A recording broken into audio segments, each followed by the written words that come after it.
भरधाव ट्रकने दुचाकीस्वार युवकाला जोरदार धडक दिल्याने त्याचा जागीच मृत्यू झाल्याची दुर्दैवी घटना राजुरा आसिफाबाद मार्गावरील सोंडू गावाजवळ घडली।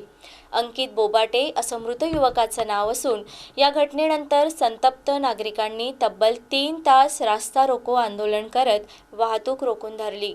वारंवार होणाऱ्या अपघातांमुळे परिसरातील नागरिकांमध्ये तीव्र संताप व्यक्त होत आहे।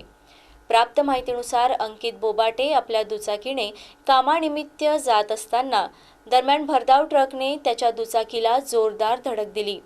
धडक इतकी भीषण होती की अंकितचा जागीच मृत्यू झाला। या घटनेमुळे परिसरात हळहळ व्यक्त होत असून नागरिकांनी संतप्त प्रतिक्रिया देत रास्ता रोको आंदोलन केलं।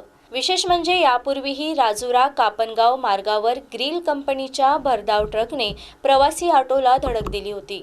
त्या भीषण अपघातात 7 प्रवाशांचा मृत्यू झाला होता। त्या घटनेनंतरही वाहतुकीवर नियंत्रणासाठी प्रभावी उपाययोजना करण्यात आल्या नसल्याने नागरिकांमध्ये संतापाची भावना अधिक तीव्र झाली आहे।